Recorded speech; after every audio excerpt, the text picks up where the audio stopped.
will send it again later today. Okay, if you haven't received the email. Okay, check your email, please, guys. And for right, the topic I'm going to start today is a new topic. Is a new topic and is a hot topic also. It's known as the financial risk measures, right? That's the name of the topic that I'm going to start talking about today, right? Okay, guys. It's called financial risk measures.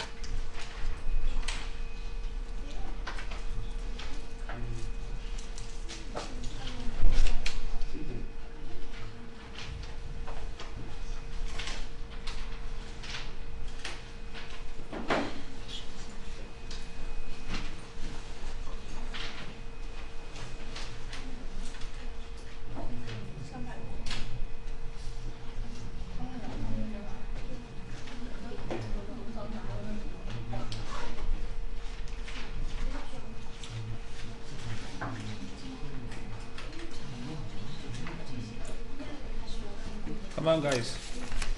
Right, this is the new topic I'm going to start talking today, guys. And before I start talking, I have a few handouts I would like to give you. There are a few of them actually. The first handout, the first one is the problem sheet for tomorrow, the tutorial from 5 to 6 tomorrow, right? This one.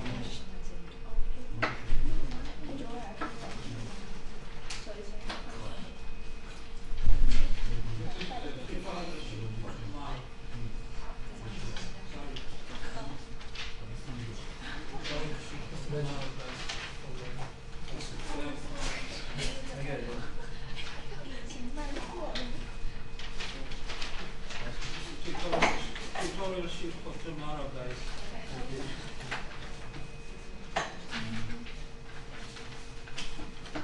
Hello, sir. How are you? I'm good. You had a good break? Yeah.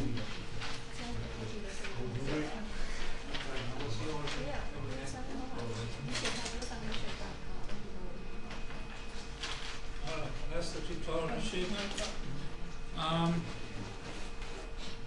It seems some people are missing today. I don't know who. How many people are missing? There are 2 people missing today. Or 3. I don't know where they are. Then I have some other handouts. Well, quite a few actually. The first handout is the following.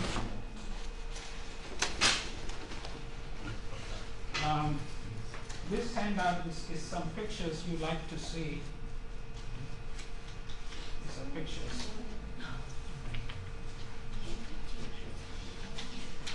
These are some pictures I want to explain.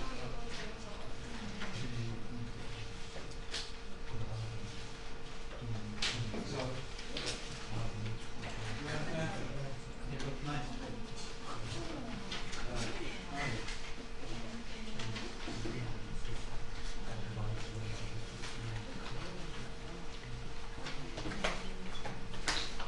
These are some pictures.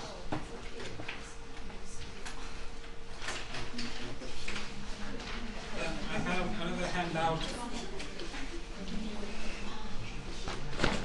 have another handout.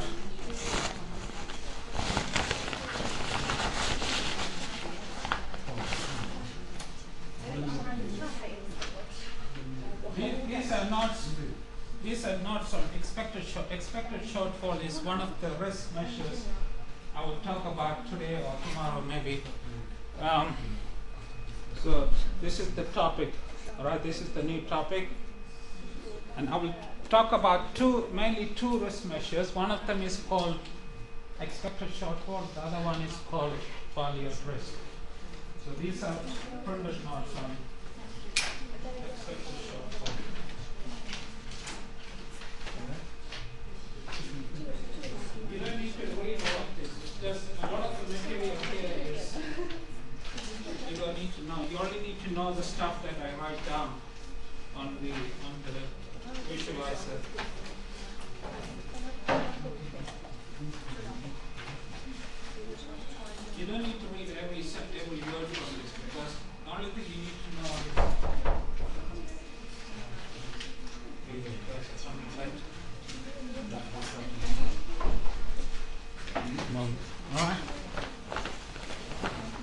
other notes I have, is a bulky one, is the notes on value of risk. This is 1 to 2 measures I will talk about today.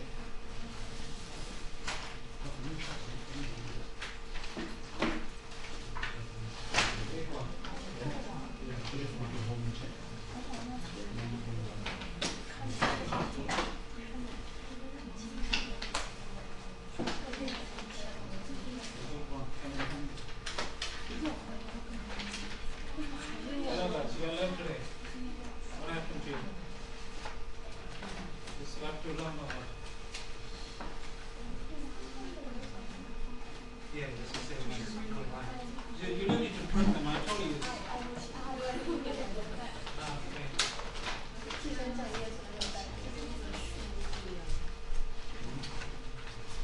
Can you sign your names, guys, if you can, like? This is, yes, can you sign your name, please? Okay, right. Can you sign your name, please? Okay, thank you.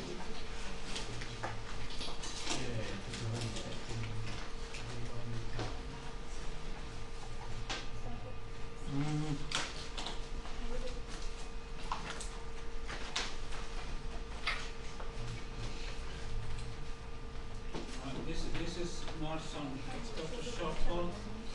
This one for you, and these are some pictures. We'll talk about it in a minute. And finally, this one is the tutorial sheet for tomorrow. Tutorial sheet for tomorrow.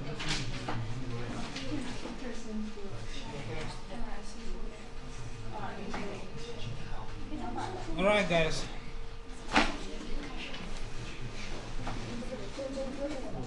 Oh.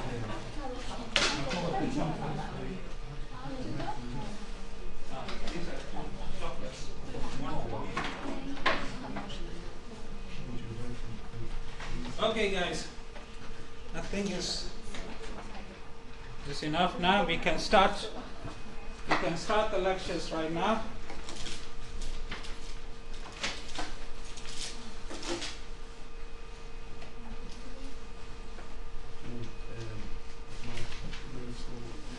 Right? Financial risk. Okay, the first thing is, the notes just to reiterate, the notes I have given you are too detailed. It contains a lot of stuff you don't need to know for this course. So the only thing you need to know is the stuff that I write down on the visualizer. I think I mentioned this to you before, right? The only thing you need to know for the exam or for the test is the stuff I write down on the visualizer. Okay? And okay, the first thing is, what is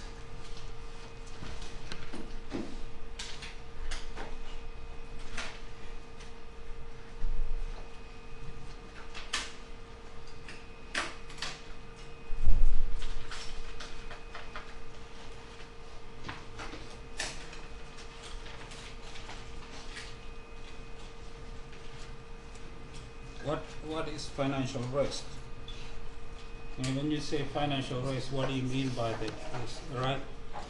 Risk, it can be thought of as a probability, right? So there are many different answers. There are many different answers to this question. What is financial risk? Because I don't know whether you guys have done any course on risk. Have you guys done any courses on risk theory? Risk? Anything related to that? Maybe you have. Yeah. So you would know, like, there are many different definitions for risk, right? There are many. It can be represented in terms of probabilities. It can be represented in terms of quantiles and so on, right? So one definition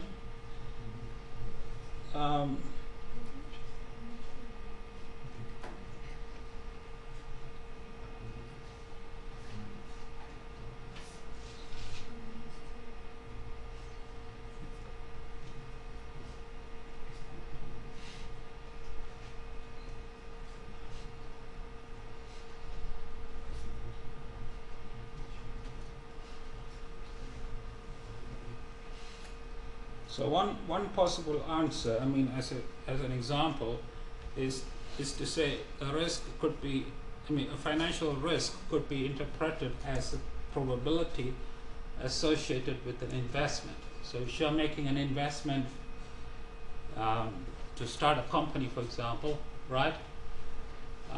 What is the probability that you will make a profit? Or what's the probability that you will make a loss? Right? So those are risks. All right? Those are the question, and this is where the risk measures comes in, right? The measures of risk are important because they tell you when to make an investment and when not to make an investment. Now, before I go to the measures of risk, let me show you there are these 4 pictures, sorry, not 4 of them, but I will show you only the first 2. Right, if you look at this picture, for example, right? This man, he has lots of money in a suitcase, right? Are you guys listening or what? This man has lots of money in his suitcase, and he's trying to cross a river from one end to another river, right? And the river is full of sharks. So he needs to take a risk. You know what I'm saying? He needs to take a risk to cross the river from one end to another end without being eaten by the sharks. So this is like a financial risk. I mean, if the probability that he crosses the river is high, then it's okay. If the probability that he crosses the river is small, then it's not okay. Take a risk, right? You guys follow what I'm saying? I mean, this is kind of a parallel to the financial risk, right? In the financial risk, you know, the world is very uncertain, and you don't know when you're going to make a profit or when you're going to make a loss, right? You need to take a lot of factors into account. So you need to know the probability or the chance in general. You need to know the chance of making a profit. If that chance is high, then it's okay to make an investment. If the chance is not high, then it's not okay. It's the same thing here too. I mean, if the chance of crossing the river without being eaten is high, then it's okay. Otherwise, it's not okay. You know what I'm saying? Yeah. So that's a parallel. And the next picture is the same. In this picture, this guy, he has two bags of money, not just one. So he has lots of money he's carrying. So he's trying to cross. He's trying to cross the river from one end to another end without falling into the river, without falling and eaten by the sharks, right? So you need to take a risk, and if the chance of that risk is good enough, then it's okay. Otherwise, it's not okay, right? All right. So these are just 2 pictures I wanted to show you guys. Okay. All right. So the next question, guys. The next question we want to ask you is what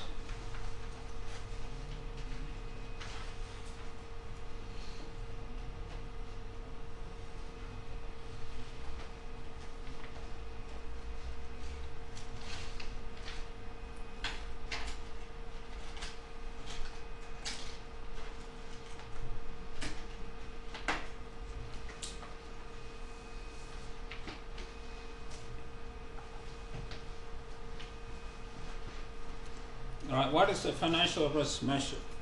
Now, I talked about, let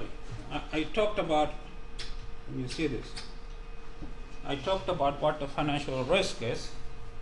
Now, Now I'm going to talk about what a financial risk measure is, right? So once again, there are many different answers to this question. One possible answer is the following.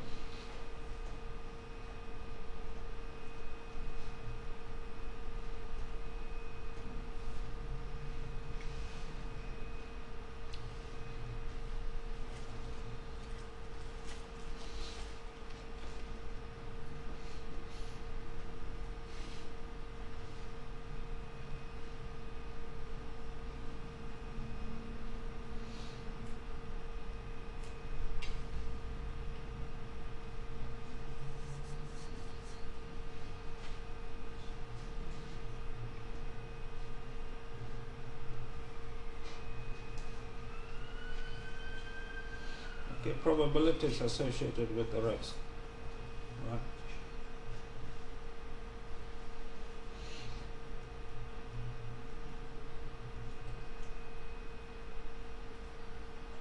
Okay. In this case, for the first one, it should say not probability. It should say loss. It should say loss associated with the risk. That loss is the risk. Okay. And for the second one, I'm sorry for the first question. That what is financial risk? It should be loss associated with an investment. For the second one, what is the financial risk measure? Should be the probabilities associated with the risk. So, for example, probabilities associated with the loss. Okay.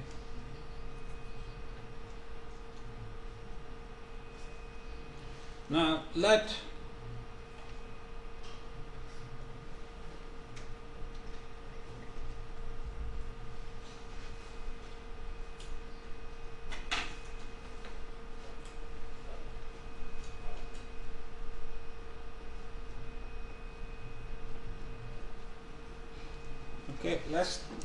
X denote the loss of an investment, right?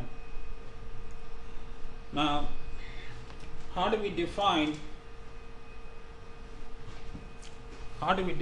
a risk measure? That's the next question, right? So just to recap, not to let you confused, right? Just to recap, a financial risk is a loss associated with an investment, and a financial risk measure are the probabilities associated with the risk. And let X denote a loss of an investment, right? Then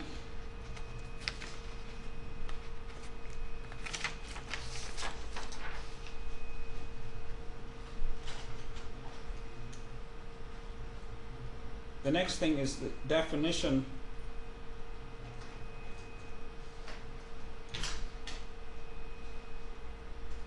of a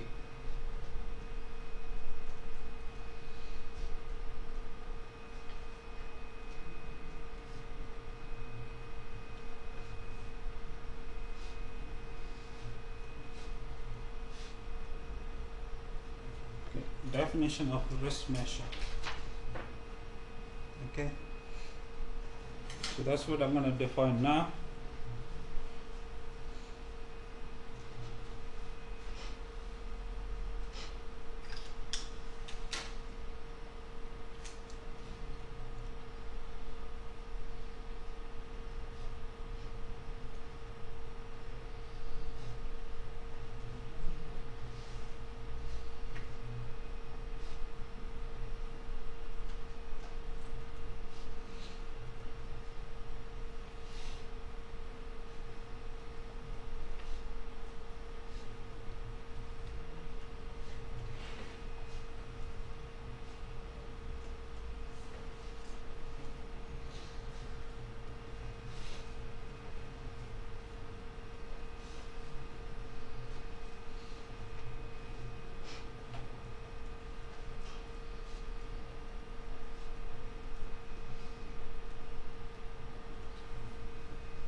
Let me write this down, then I will explain what I mean.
Right. So what I mean, let me explain what I meant. Sorry. Can you see the whole thing now? Okay. Okay. So this a risk measure, mathematically speaking, a risk measure must satisfy three conditions. Hello, you okay? Yeah. Yes. A risk measure must satisfy three conditions. The first condition, or the first property, is known as the normalized property, right? Which says this letter is rho, right? Is a Greek letter for rho. Rho denotes the risk measure. The first property says that rho of 0 must be 0, which means that if you have 0 loss, then the risk is equal to 0, which kind of makes sense, right? If there's no loss, that if the loss is equal to 0, then the risk must be 0 too, right? You understand, right? Okay. And the second property says that if x denotes, if x is the loss, right, then rho of x plus a constant, c is a constant, is equal to rho of x plus c, right? Which this is known as the translative property. And the third property says that if you have two losses, x and y, and the x is less than or equal to y, that is the loss the loss on x is less than or equal to the loss on y, then the respective risk measures must also satisfy the same inequality, right? So if x is less than or equal to y, rho of x is less than or equal to rho of y. Yeah, is that clear? So these are three natural conditions that any risk measure must satisfy. All right. So the normalized property, the translative property, and the monotonic property. Okay. Let me see this, guys. All right. Any questions so far, guys? Are you okay, guys? Hello. Yeah. Let me know if you have questions. Okay. So these are three properties any risk measure must satisfy. Okay.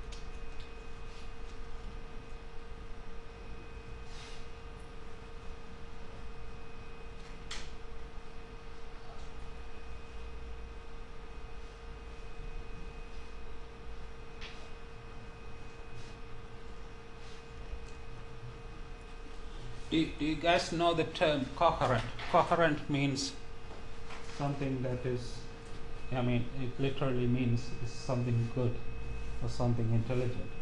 There are too many risk measures in the world right now.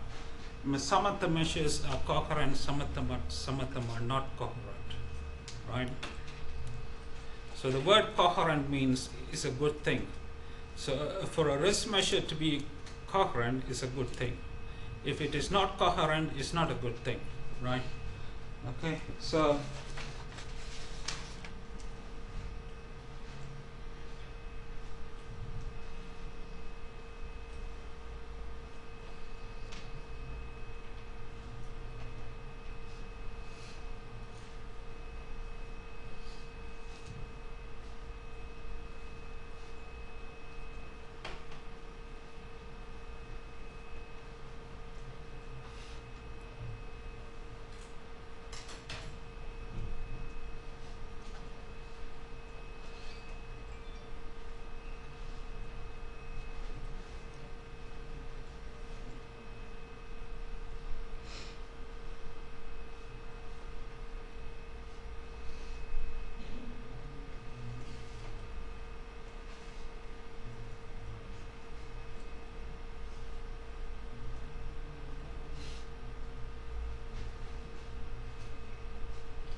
okay. So a risk measure is coherent if it satisfies these 5 properties. So the first 3 properties are the same as the 3 properties of a risk measure, which I have already mentioned: the normalized property, the translated property, and the monotonic property, right? And in addition to the 3 properties, a coherent risk measure must satisfy these 2. So this one is known as the positive homogeneity property, which means that the risk measure associated with C times C is a constant, C times X is the loss. It's the same as constant times the measure associated with the loss X, right? That's known as the positive homogeneity. And the last property is known as the subadditive property, which says that if you have 2 different investments, say X and so if X is the loss on the first investment and Y is the loss on the second investment, right? Then the risk measure associated with the combined portfolio, X plus Y, you could imagine that as the total portfolio loss for the 2 investments combined, right? So X plus Y will be the total loss for the 2 investments combined, and the risk measure associated with that is less than or equal to the the sum of the individual risk measures. So the rho of x is the risk measure associated with the loss x, and rho of y is the risk measure associated with the loss y. Right? Okay, so what that means is that having a portfolio of investments is better than having individual investments. That's what the last one means, right? If you have a portfolio of investment, that's likely to result in less risk, right, than having individual investments, right? Okay. So a coherent risk measure must satisfy these 5 conditions, right? I mean, if you have any questions, feel free to ask me, guys. Okay. I'm here to help you guys. I hope you like this course.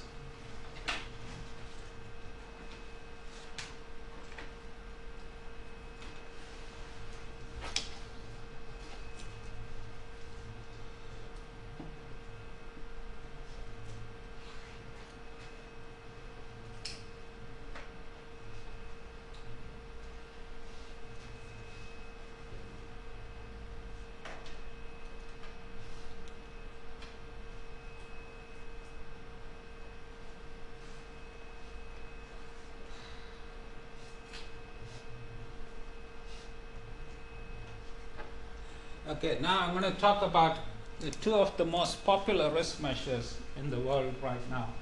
The first one of them is called VAR, or value at risk, right?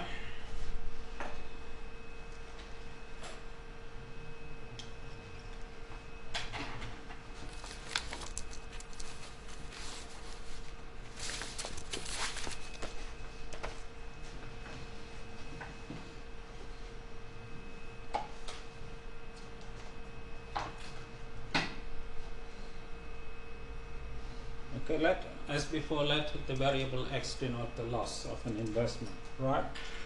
The first one is called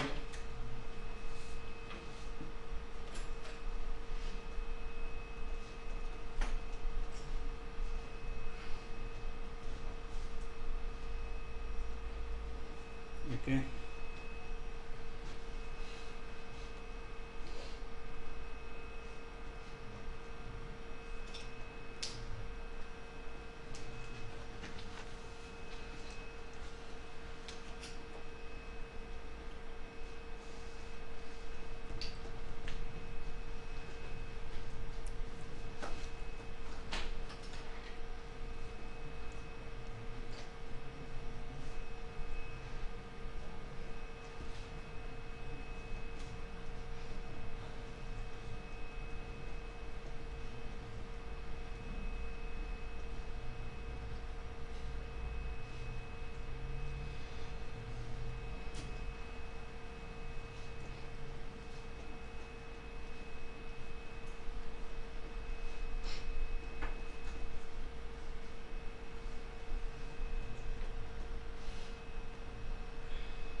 Alright, the first risk measure is known as value at risk and is defined by this formula here. So it's infimum.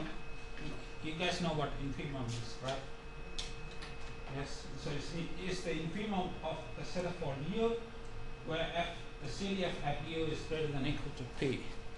P is a number between 0 and 1 and Fx is the CDF of X, right? Okay, and this is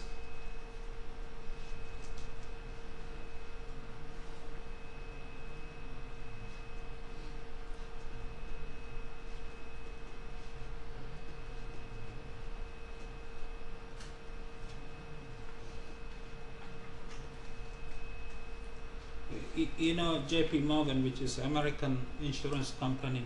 So the VAR was developed by JP Morgan in the 1970s. So that's a long time ago. Yeah. Okay. The next one,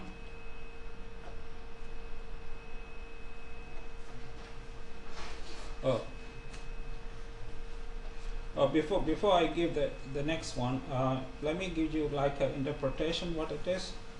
The interpretation is as follows. The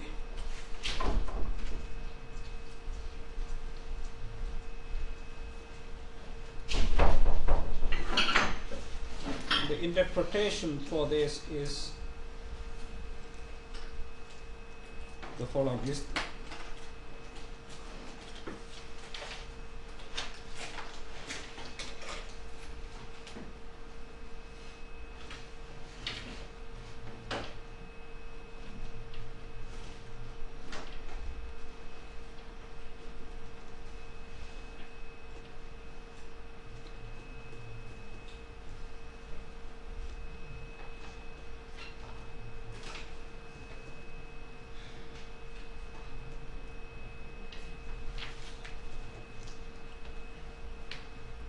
So var is the var at p, right, is the loss that is exceeded with probability p, right? Okay, so for example, if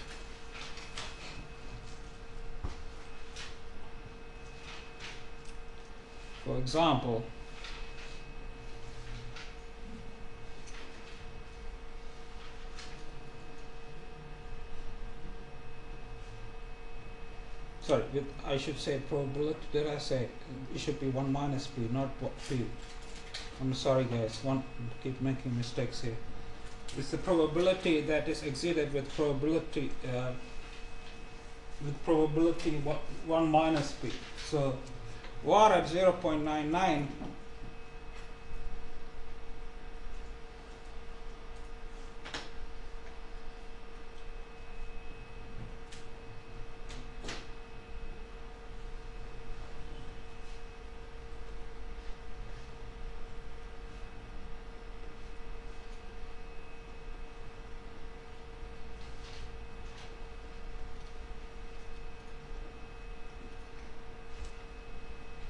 right.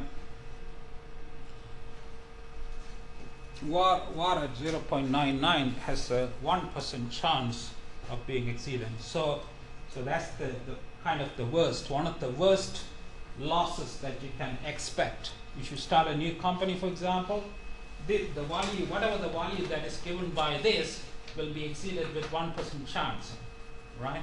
Okay.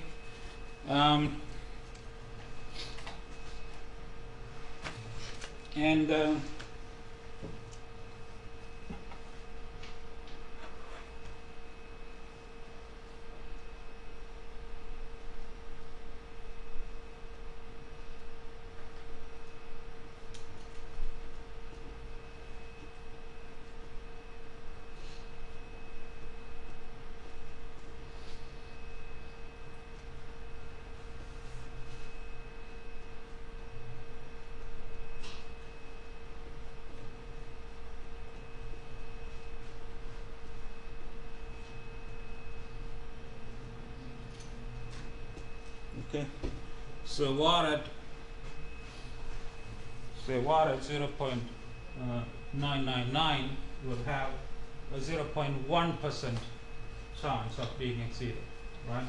Okay, and so that's the interpretation, guys, if you want to know what it means. Okay.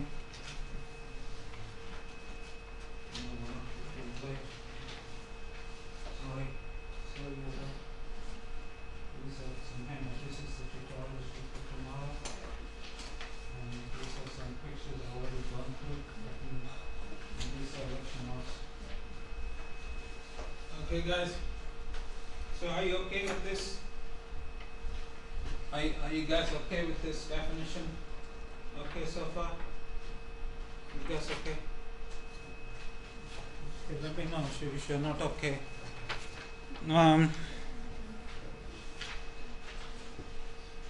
So you know what var means. So var is kind of like you can like, if you know the value for var, that will be helpful in the investment, right? You know what I'm saying? So you know, like the loss that is exceeded, say with a very very small probability, so that you can feel comfortable about starting investment. So if this is not a big large amount, then you'll be okay. You can feel comfortable starting a business, right? But if these values are too large, then you will not be okay. So for example, okay, let me give you an example.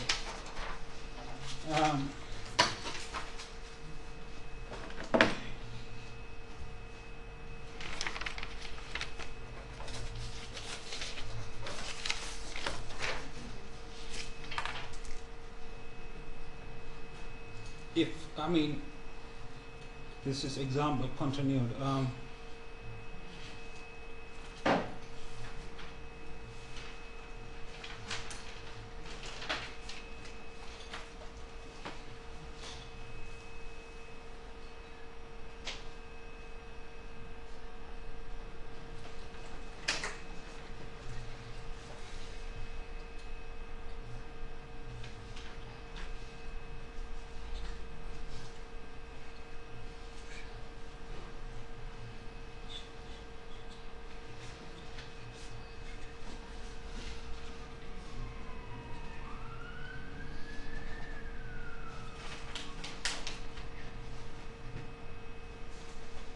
Okay.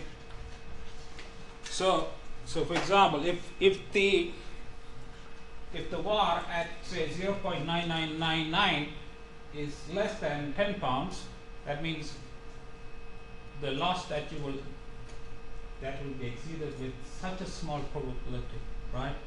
If it is less than 10 pounds, then it's okay to invest. Okay, you understand? Yeah. But if it is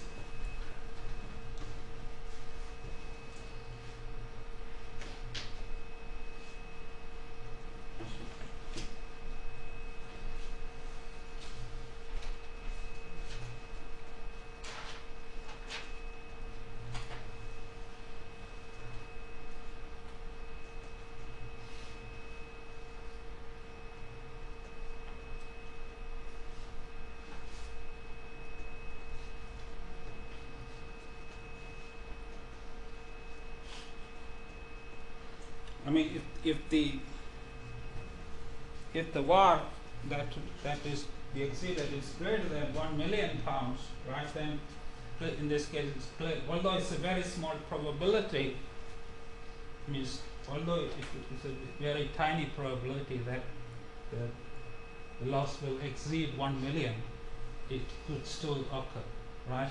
With a very small probability. So maybe not okay to invest, right? Okay, so that's value at risk. Now, I said here that I will talk about two most popular risk measures. So far I only talked about value at risk. The next one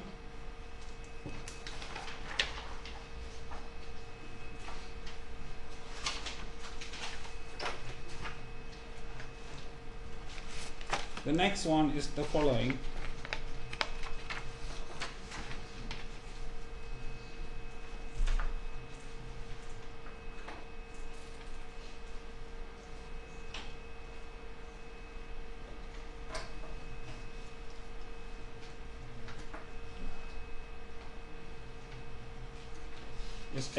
Is known as the expected shortfall. Short for ES is the short form, right?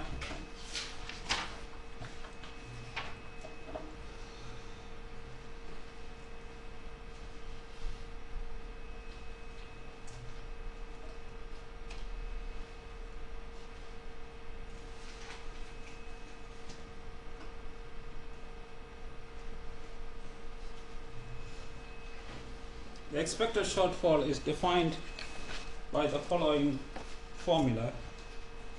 It will take me a while to write down, so please forgive me if I am slow. I'm already slow.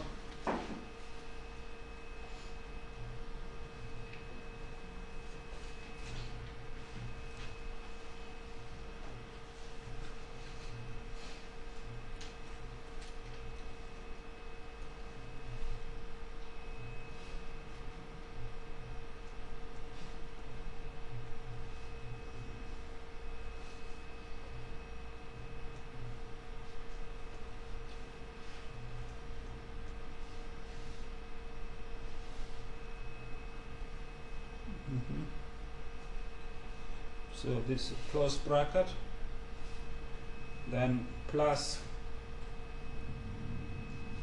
P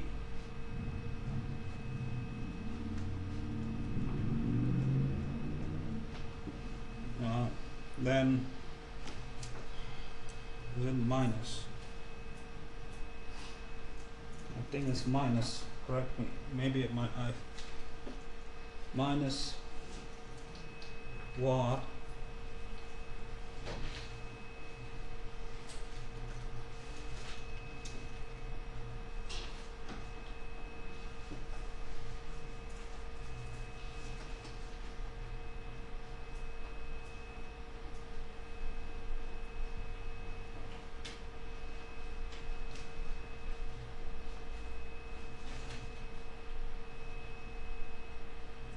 Okay, so this is the, I know it's a pretty ugly expression, but I will not ask you to remember this formula, so don't worry.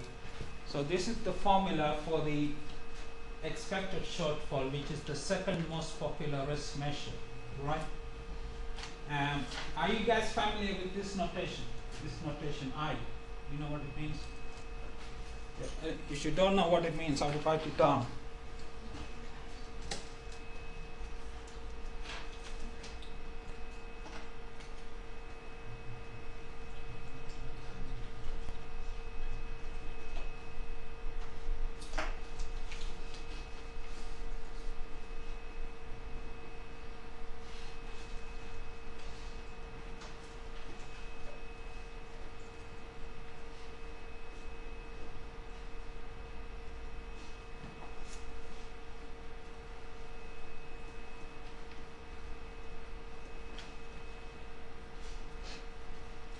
I is known as the indicator function and is defined as follows.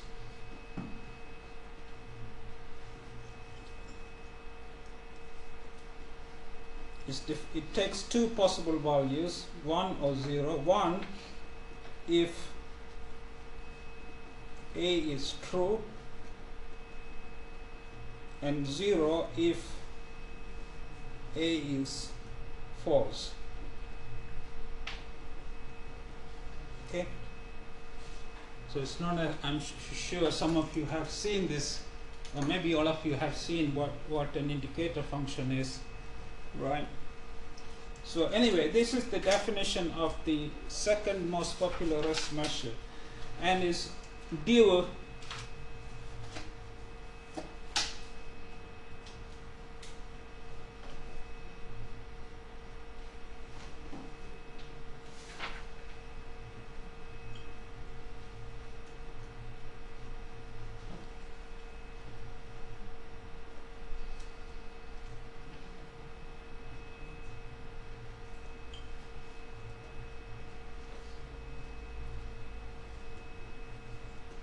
so the expected shortfall is a risk measure that was introduced by this guy here, Arzner et al.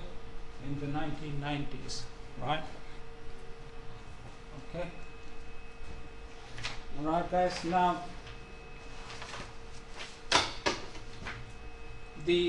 any questions so far, guys?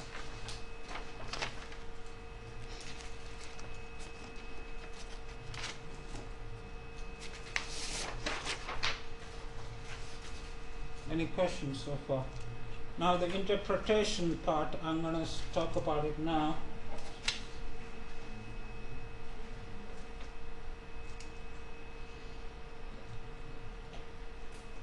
Are you guys okay? If you have questions, feel free to. Interpretation.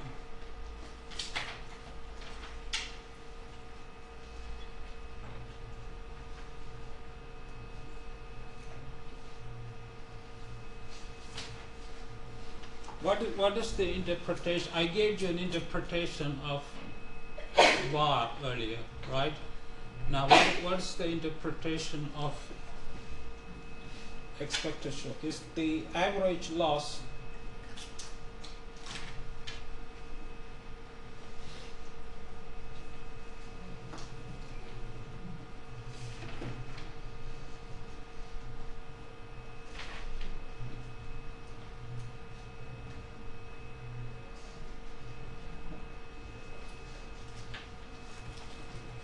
is the average loss given that x, remember x is the loss, x is less than or equal to var at p, right? So it's defined as that. So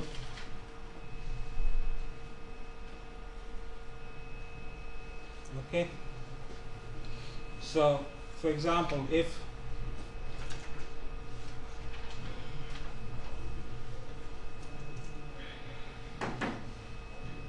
for example E is at 0.99, will be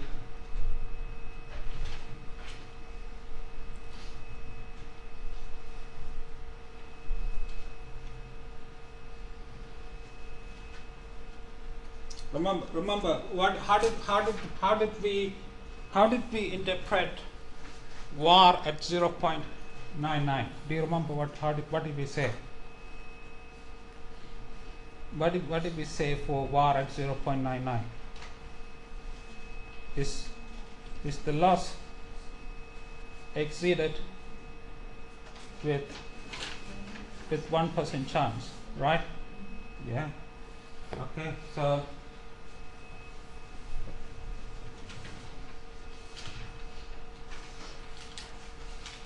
this will be what? This will be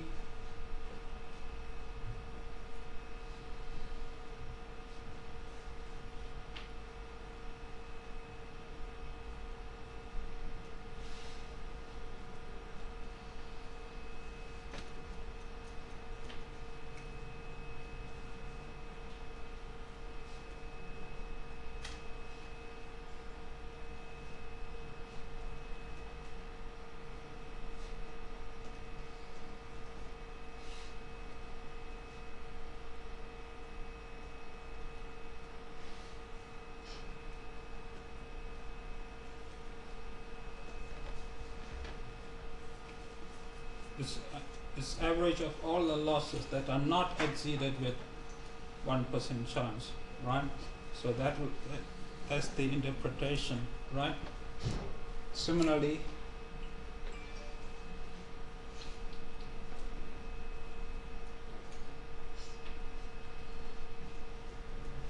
this will be equal to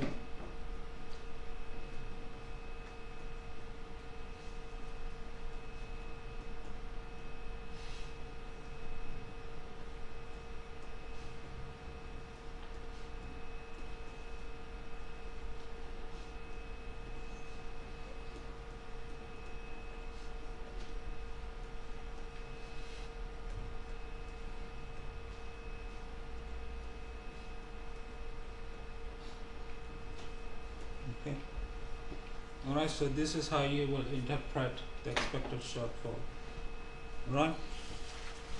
Now, any questions so far, guys?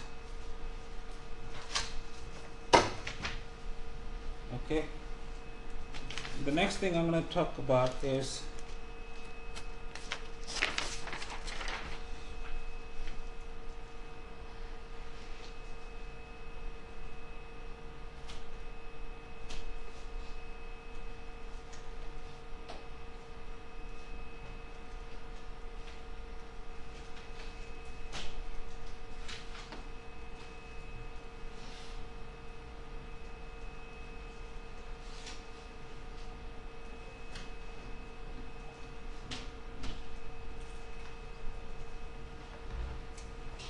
okay.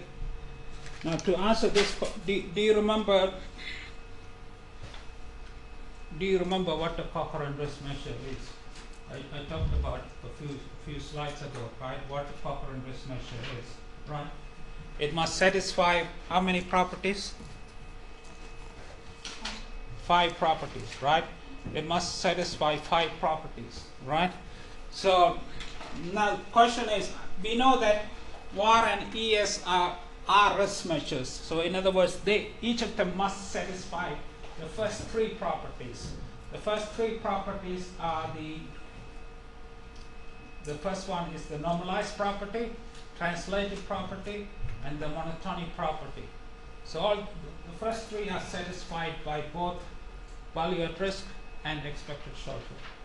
The question is the two remaining properties with the positive homogeneity and the subadditivity, right? Are they satisfied or not? That's what I'm gonna find out in a minute.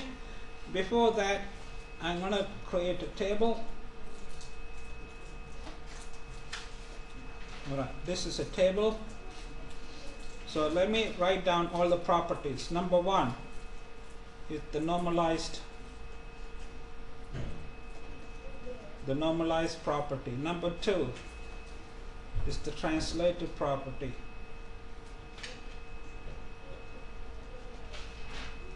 Number three, monotonic property. Number four, positive homogeneity property.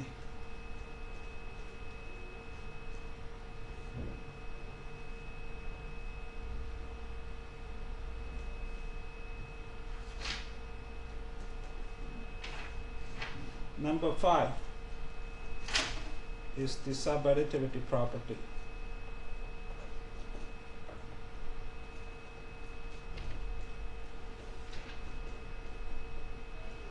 Okay, so this is a table. I will fill this table after the break. So you have a break now for 10 minutes, and after the break I will complete this table.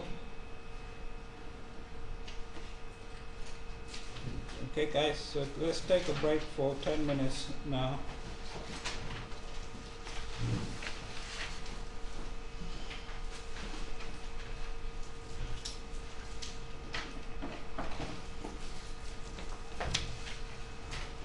Okay, so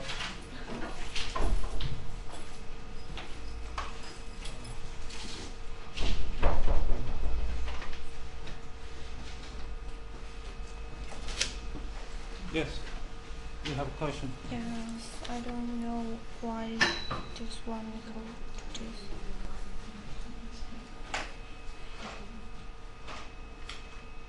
This one is equal to this. Yeah.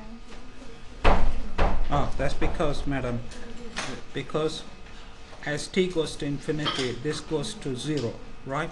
Yeah. The exponential of minus infinity is 0. Yes? Yeah. So 1 minus 0 is Oh. 1, right? And 1 times 0.5 is 0.5. Oh, that's the same. Yeah. Okay. You want me to explain here too? That's the same. Yeah, it's the same. It's the same.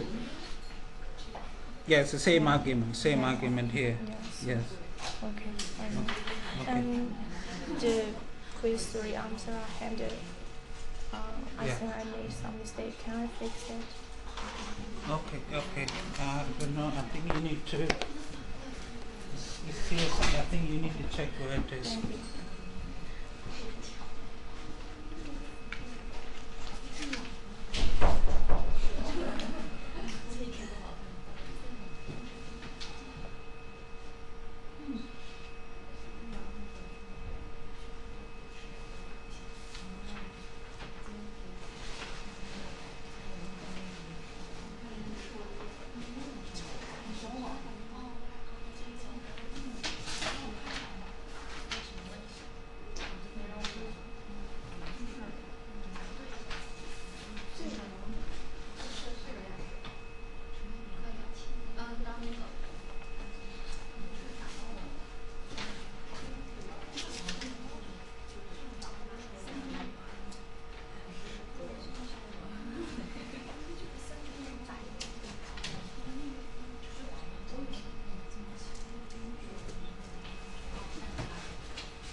这就是我的下一个口红。这次我不会再辜负它了。我之前就说我下一支是小的，我觉得这也加好看，这是不是？对，这个挺好看的，但我觉得也不适合我。这不应该适合每个人吗？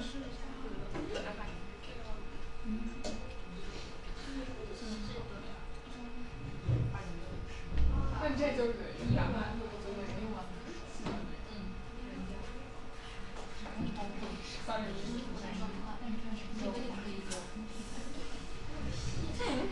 我已经分成了。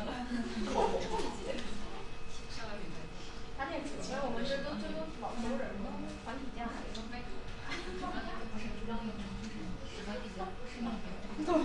团体价的意思是在40-50磅吗？我想闪。可以买了。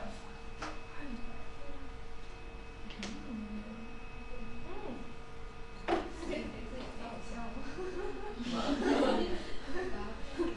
有点配的。或许用杯子收，只爱就刷出来。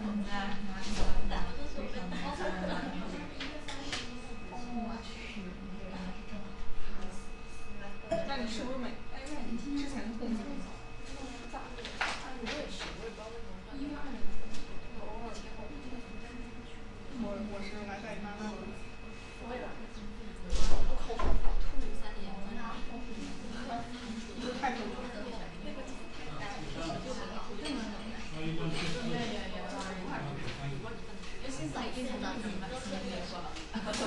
可能作息是有点不好。别的有什么都很多实验都听到，除了旅游类的死的那些。那你也没有视觉出来，我就8点多还在聊天。我有时候8点睡，好累到累到不行。Hello guys, do you have any questions so far? No? What about you guys? Do you have any questions? Do you guys have any questions? 对。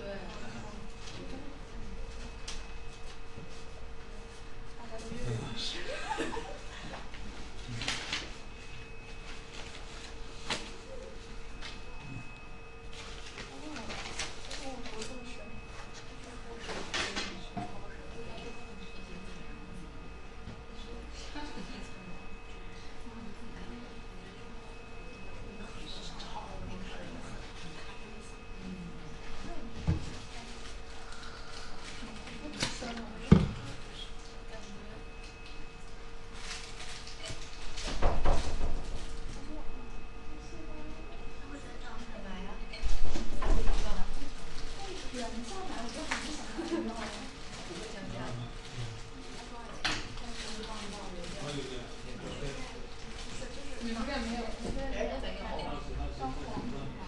就官网上买的不会，就有的时候不过了。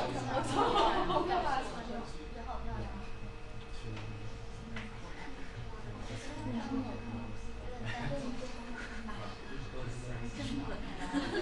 我上回是那个 Harvey Post 那个。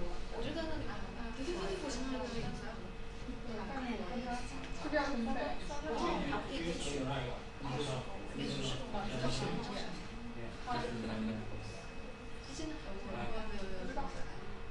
他有的时候不点选。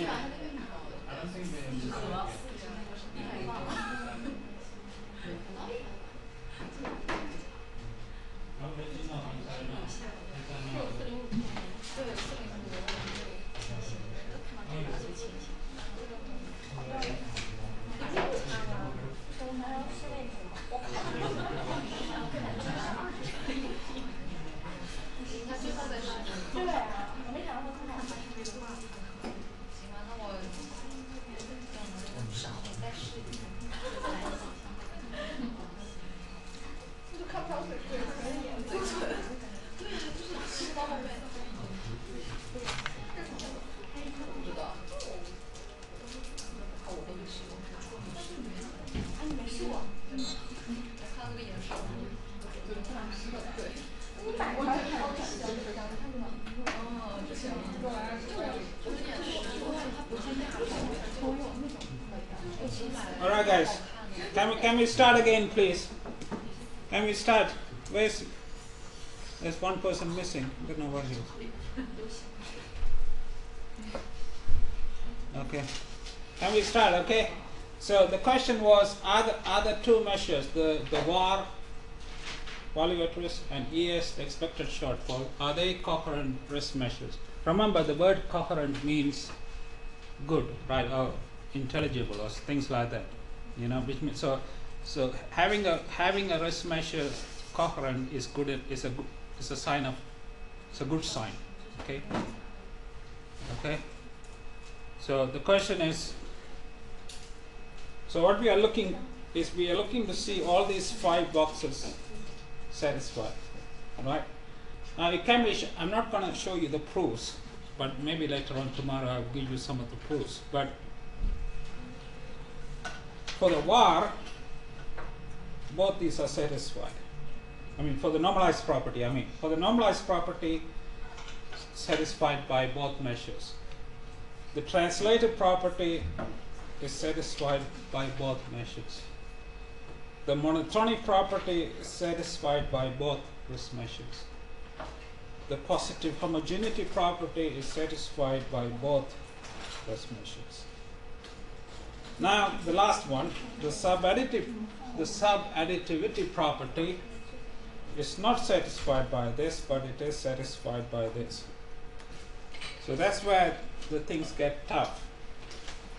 So you see, the value at risk satisfies all of the properties but the last one. Okay? The expected shortfall satisfies all of them. So the conclusion is the following.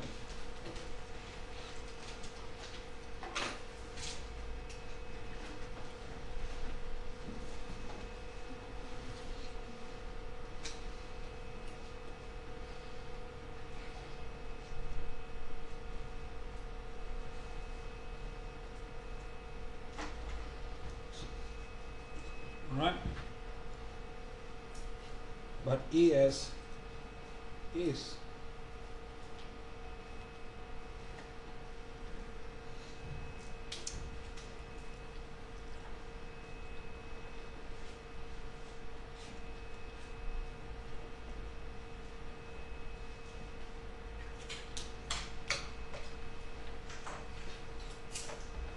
okay. So the conclusion is that value at risk, or VAR, is not a coherent risk measure, but ES is a coherent risk measure. Right? Now, the thing is, so that means that the use of VAR as a risk measure is not credible, whereas the use of ES as a risk measure is credible. Right? So because of this, there has been a lot of argument in the literature. I mean, you might have seen some of these newspaper articles which says that, okay, let's start with this one. This is one of the articles I gave you today. Can you see this or not? You can, right? This says that value at risk, did value at risk cause the crisis it meant to avoid?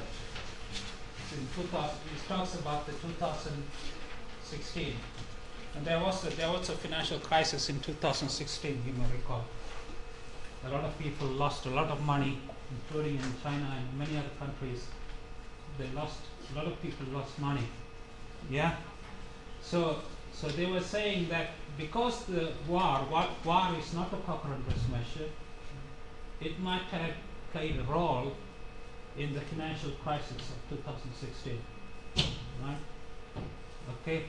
So basically they were asking whether can there be a better risk measure than VAR? Can you find a measure that is better than VAR? Right? And since then, a lot of universities all over the world, including in the UK, they have started programs in math finance. I know you have done, like, for example. I mean, this talks about 2008. there was a financial crisis in 2008, right? Was it 8 or I can't remember. Say 2000, 2008, yeah. It's not. It talks about the 2008 financial crisis, not 16, right? Anyway, since 2008, a lot of universities worldwide, including in the UK, have started programs in math finance. So like Manchester has a MSc program in math finance. Nearly every university in the UK has programs in math finance. So the idea is to try to improve. Well, one idea is to try to come up with better risk measures, right? So the bank, the industrial, especially the banking sector, can use them, so that big financial crises like the one that occurred in 2008 do not occur again, or at least the chance of that happening again is minimized, right? So that's you see the reason. So since 2008, it's a long time, more than 10 years ago, right? So over the last 10 years, almost every university in the world has a program now on math finance, even a PhD program. Some of them, they even have PhD programs in mathematical finance. That's because of one reason is this one, right? Okay, that's one picture. And another picture I gave you is this one. This picture here, the war, the number that killed us. So again, it says that war, because war was used as a risk measure before 2008, it might have played a role in the crisis in 2008. That's what this article implies, right? And this is another one. War and its role in the credit crisis of 2008. That's the same thing again, right? Whether war actually played a role in the credit crisis. And this is the last one, the role of war in the 2008 financial crisis.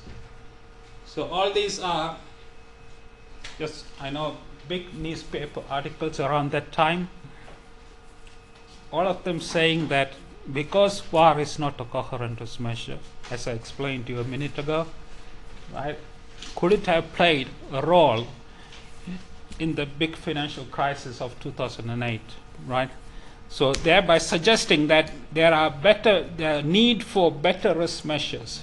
Like some of my PhD students, I had quite a number of PhD students. Some of my PhD students work in this area, trying to find better risk measures, right? Okay, than war. Okay. Yeah. All right, guys. Any questions so far?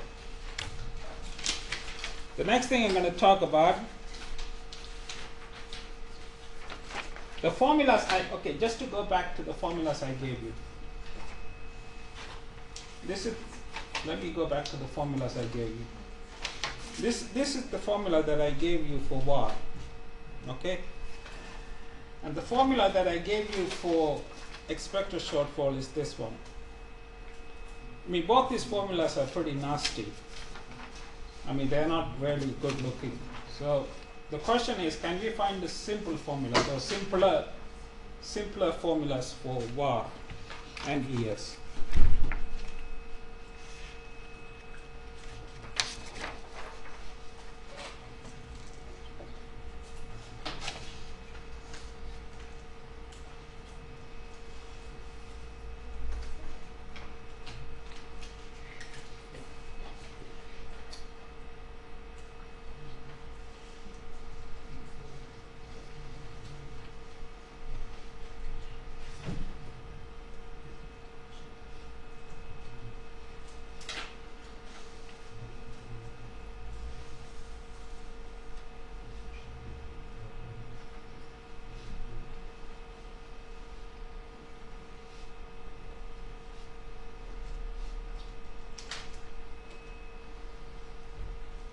Okay, the question is, because the two formulae that I gave you both they're not good looking ones. So can we find simpler expressions for value at risk and expected shortfall?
Right?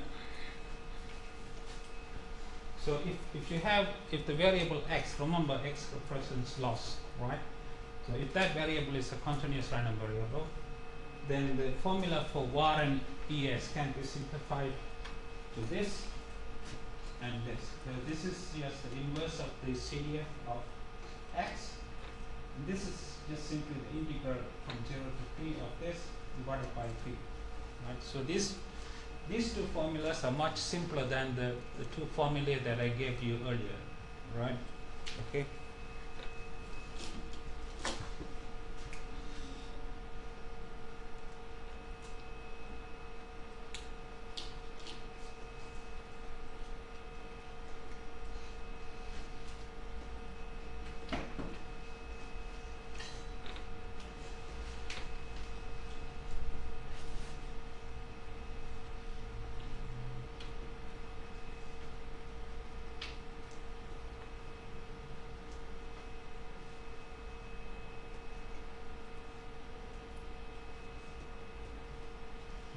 Okay, all right, guys. The next thing, I'm going to do some examples.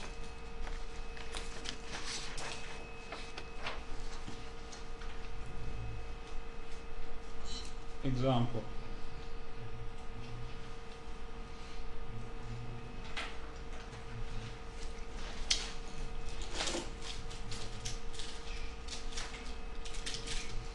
Example 1.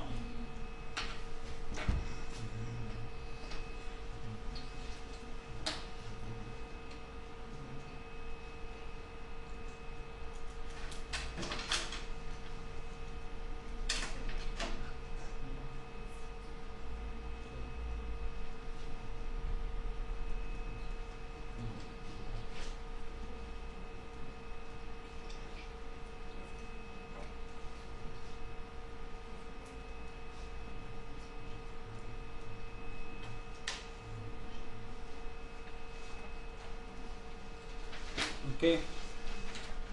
Suppose you have a variable x that follows the normal distribution with parameters mu and sigma squared. And we want to find var and es, right? Now, what do we do first? The first thing, to find var, we need to use this formula here, guys. Okay. So the first thing you need to find out is what's the CDF of x?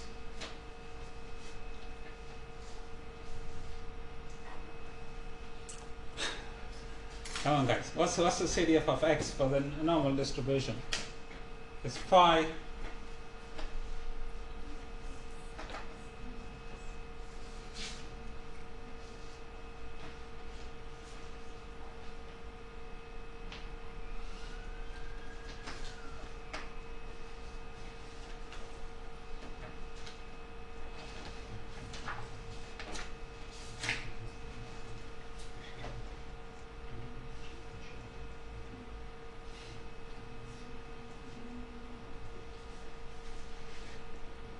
Okay. Phi denotes the CDF of this. All right. So to find this guy, what you need to do is set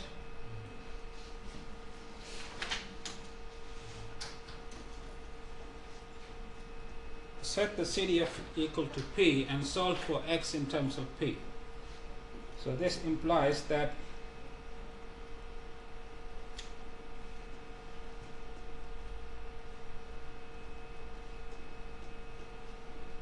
okay, and this implies that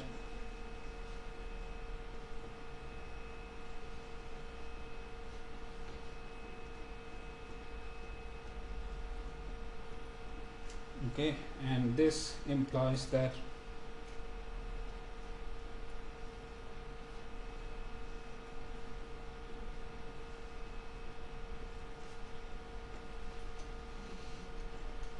okay, and hence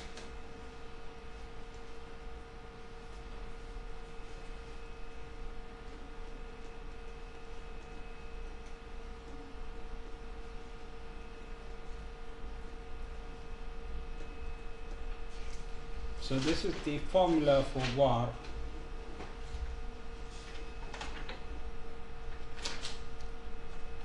This is the formula for var for the normal distribution, right? So it's very simple, guys. All you have to do is set the CDF equal to P, where P is a number between 0 and 1, right? And then you solve for X in terms of P. And whatever you get for X is the var. Yeah? Okay? Alright. Let's put it here. Next one. If you have any questions, feel free. The next thing we need to work out is the expected shortfall. The expected shortfall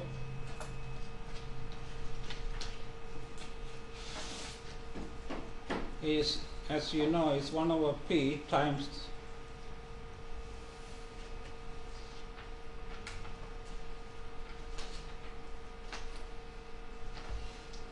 yes.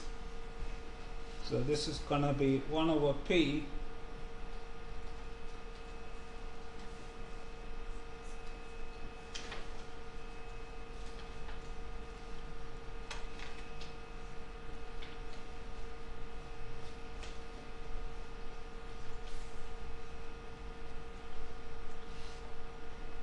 okay, and this is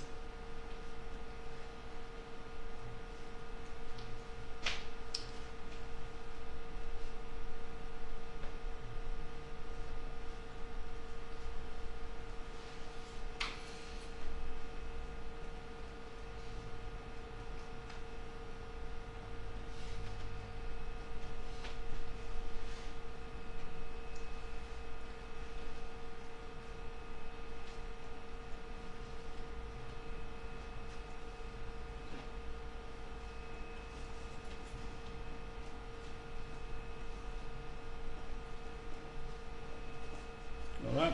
So this is the formula for the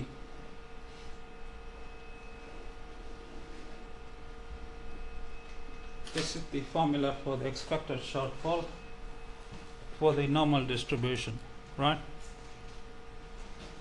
Any questions, guys? Actually, this formula can be simplified further, but that is, I'm not going to tell you how to do it because that is quiz number 4.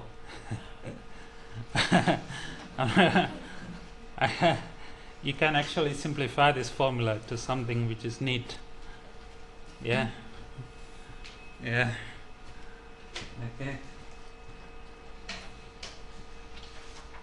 All right.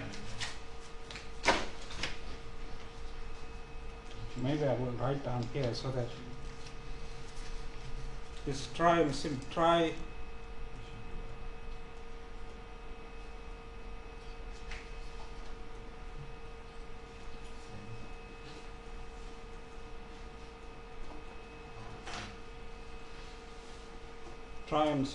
this formula. Okay, that will be your quiz 4.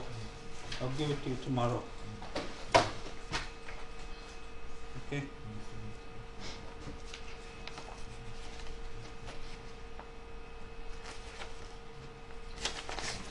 The next one,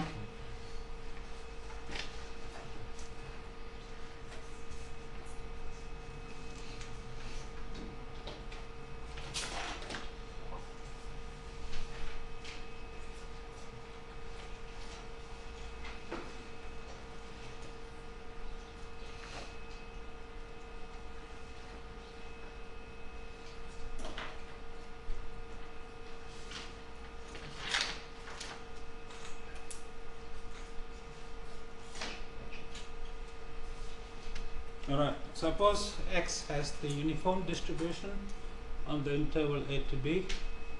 So the CDF of x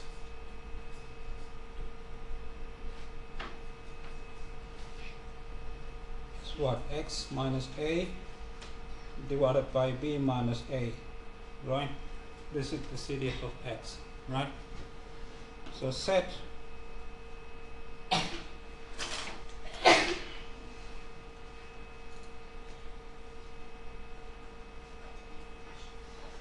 okay.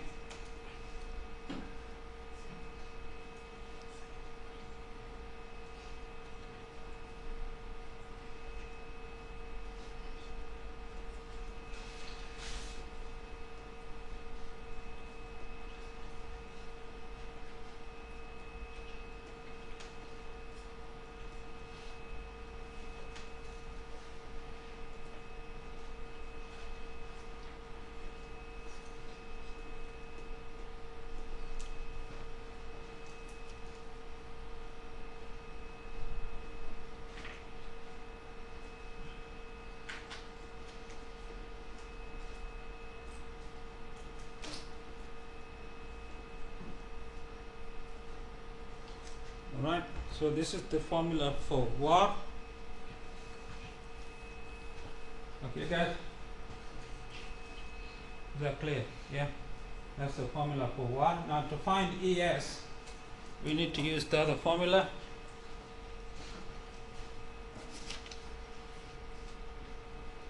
So let me put it over here so you can see it. So let's try to find ES now.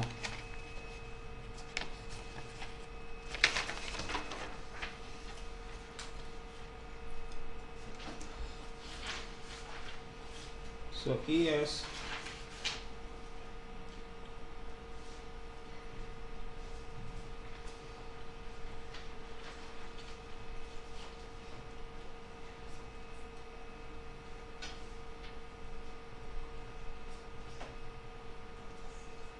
is this, right?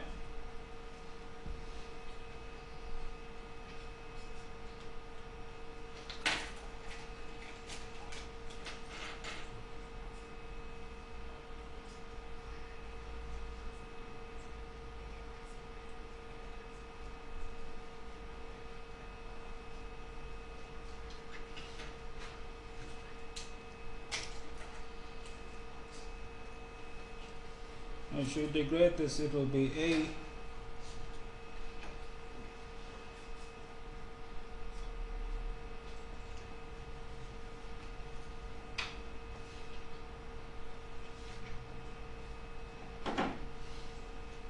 yeah, so this will be 1 over P times AP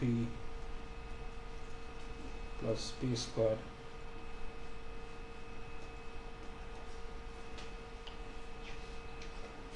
So the answer is A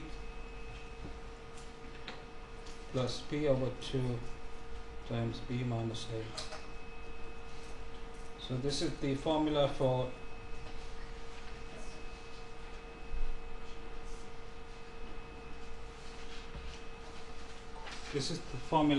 the expected shortfall for the uniform distribution.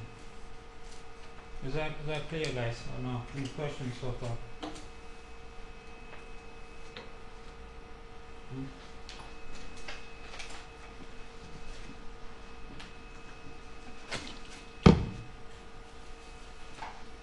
Are you guys okay?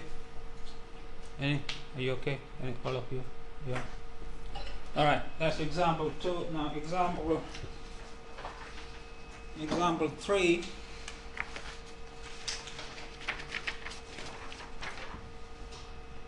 Is the following.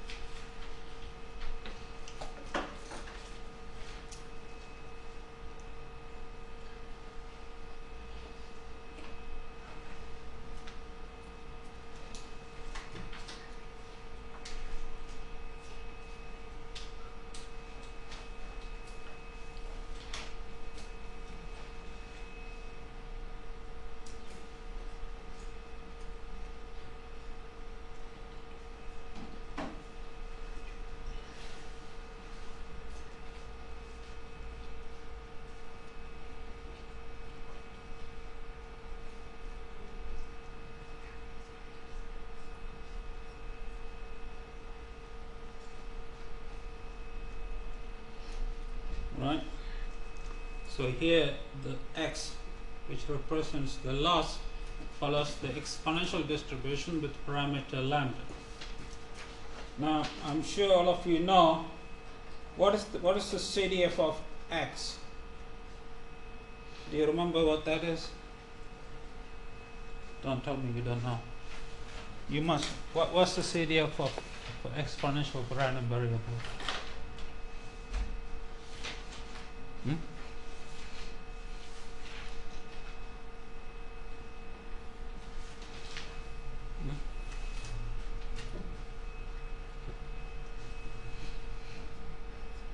One minus e minus lambda x, right? So set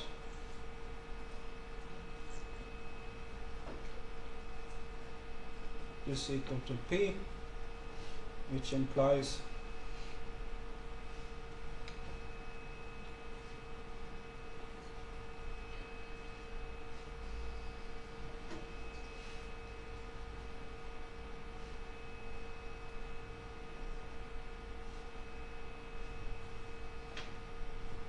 this, and this implies that if you take the logs both sides, we get minus lambda x equal to log of 1 minus p, right? So x is equal to minus 1 divided by lambda,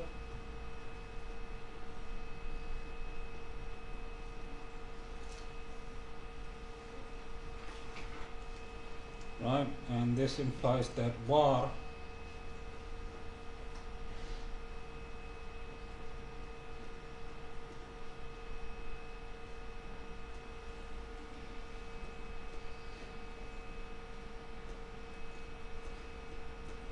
okay.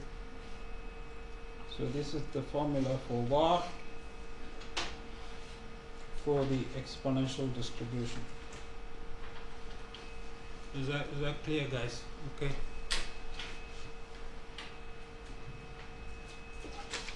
Okay. Now to find the formula for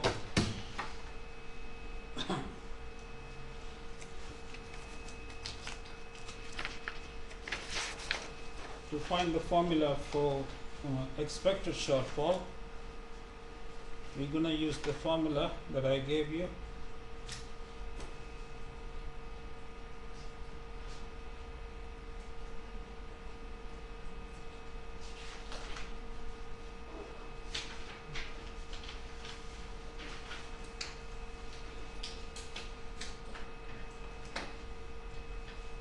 Right, so this will be, so if you sub this in place of the integrand, you will get the following. You will get minus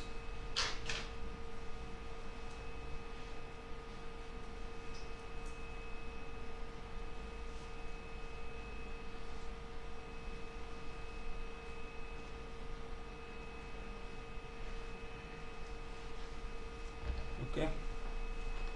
Now I'm going to ask you how, I'm sure all of you guys are experts in integration. Would you tell me how to do that integration?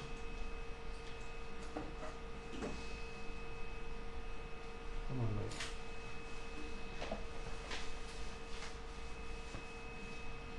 Yes? No? How would you do this integration, guys? You need to integrate log of 1 minus t from 0 to 2.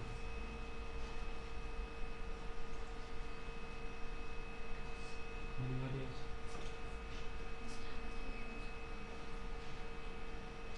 No? Do you know something known as integration by parts? I'm sure you must have done that in nursery. Just kidding. So I'm gonna use integration by parts.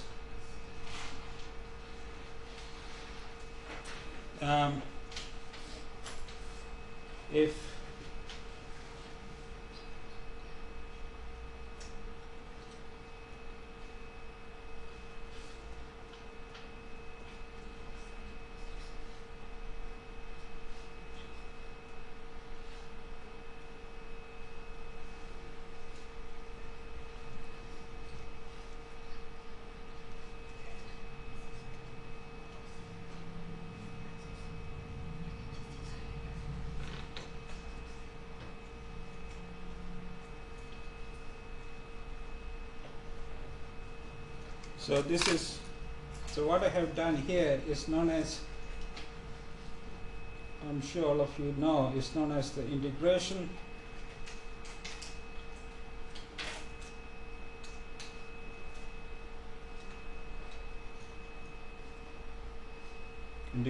by parts, right? Okay, right, so this will be, I mean, this is not the only way to do it, but you can do it also by substitution, but it will be longer. It will be more, more time consuming. So it'd be easier to do it by parts, right? So the limit at p is just p times log of 1 minus p. The limit at 0 is 0, right? So you have this. Now I'm going to write this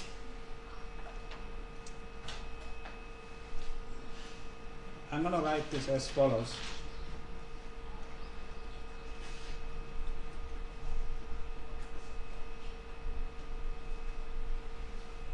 Okay, like this. Okay. All right, so this will become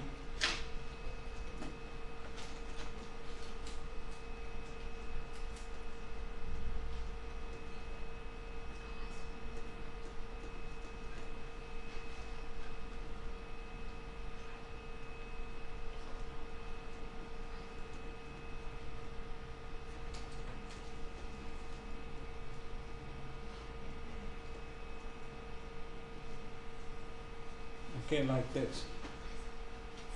You see in a minute why I'm doing this, alright? See, you see what I've done here? I had divided 1 minus t by 1 minus t to get 1, and 1 by 1 minus t to get this term, right?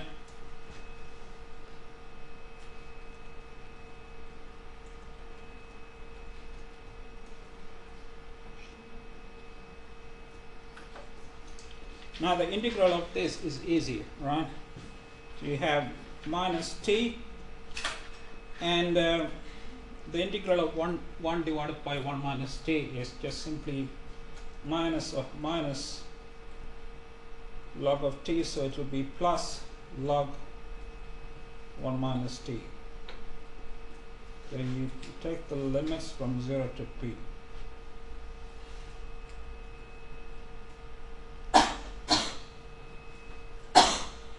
You understand, right? Okay, so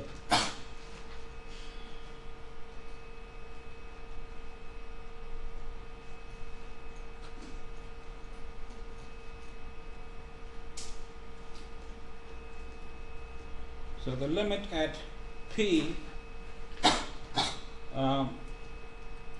is gonna be just minus p minus log of 1 minus p, and the limit at 0 is 0, so this is the answer. Alright, so this, so what I have, this guy here, it looks like a long expression, but it's really not. So this guy here is the expected shortfall for the exponential distribution, right? Is that clear, guys, or not? Any questions? I know some of you may not be familiar with integration by parts, but I mean, this is really a basic operation in calculus. I'm sure you should know that, right? Okay. Any questions, guys, so far? Hello, guys. No questions?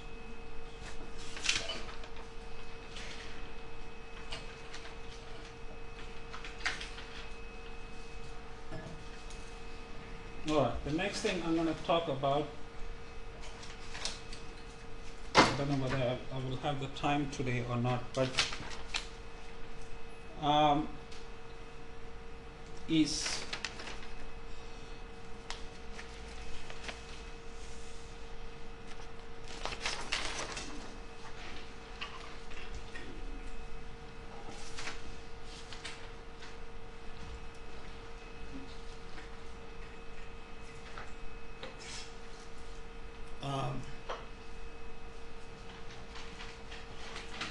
Just give me a sec.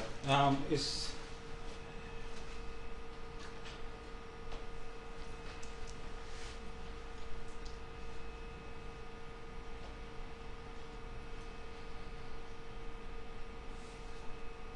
I mean, again,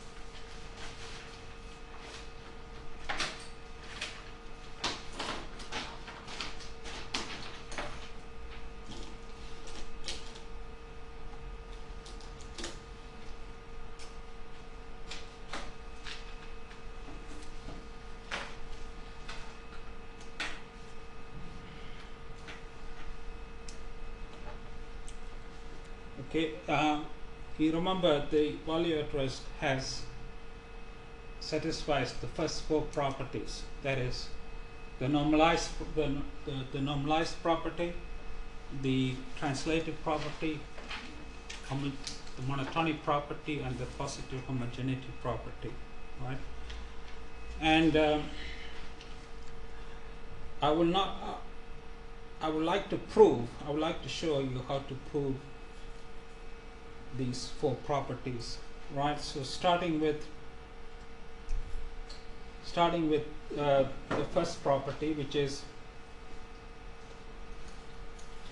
the normalized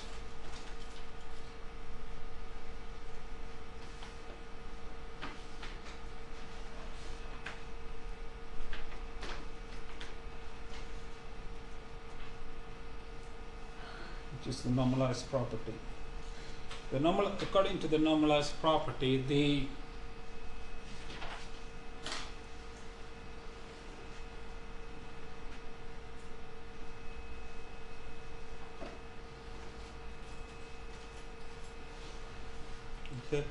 rho 0 should be 0, which in our case is the same as saying if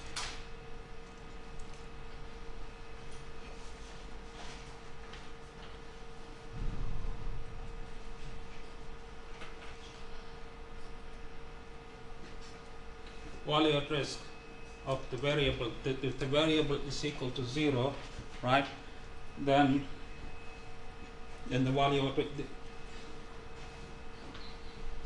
which is always true, right, because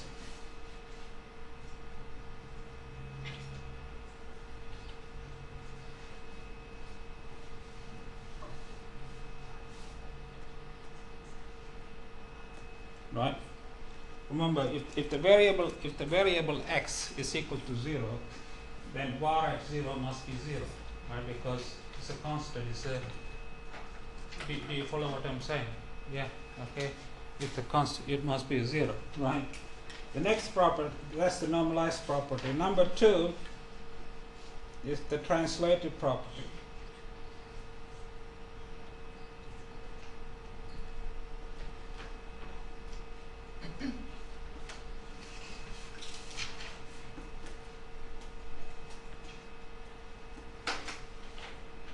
So the translated property says that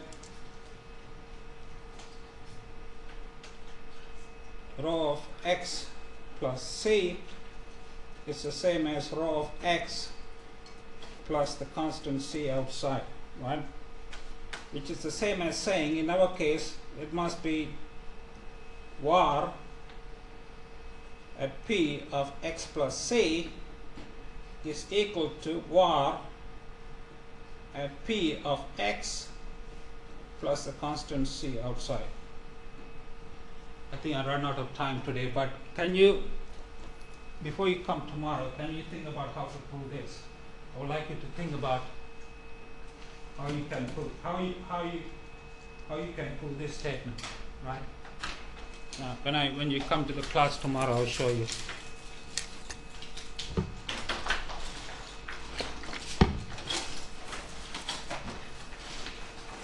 Alright guys, so have a good night guys. I will show you tomorrow how to do this proof. Okay.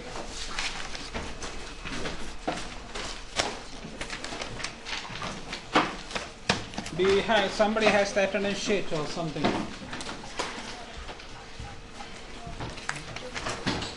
Oh, you've done it already. It's okay. Okay, thank you, thank you.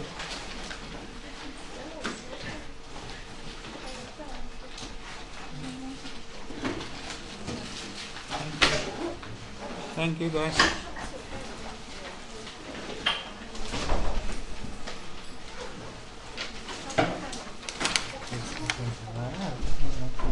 We don't have x in this function, so how to calculate x? X is the random variable. X is the variable that has the exponential distribution here. X is the, yeah, there is no x in it. It will only be a function of p. Yes. But x you are assuming is already has this distribution. X is the random variable that has the loss. X represents the loss. It follows the exponential distribution with parameter lambda. Right? So to find var of x, you need to set the CDF equal to p and solve for x in terms of p. And that's what I have done. I've set the CDF equal to p, and then I get the equation that x equal to this. So therefore this is the value at risk. It will not involve x because x you have already used the fact that x has the exponential. It will not involve x. Okay, if we want to prove this one, like work with x plus c, Yeah. like we need to define like in these things, like how to put these things in this function. No, you can't use this because this is a particular example. You can't use this to prove that because this is in general, not for any x. Here we are assuming that x has the exponential distribution, right? Yeah. But here we don't assume anything about x, only that x is a continuous variable. You understand? No. Oh, okay. Because I want you to prove that this is equal to this for any x, not assuming any distribution for x. Yeah, but in the three examples I did, I assumed a distribution for x. The first example is the normal, the second one is the uniform, and the third one is the exponential. Yeah. Yeah. Come again, you should, come and send me an email later, I'll explain to you later. Okay. Yeah, thank you. Is that clear to you or not? Not yet. Actually, I'm just confused. Like, I think it's not a question. I just wonder why we have x here and we don't have x in here. No, it's like, for example, when you take an expectation of a random variable, Yeah. there's no x in the right hand side. Yeah. That's the same thing here. Like, Oh. like for example, the expectation of an exponential variable is 1 over lambda, Yeah. and there's no x in the right hand side. There's only x on the left hand side. Oh, I get it. Oh. Yeah. Yeah. Oh, I got it.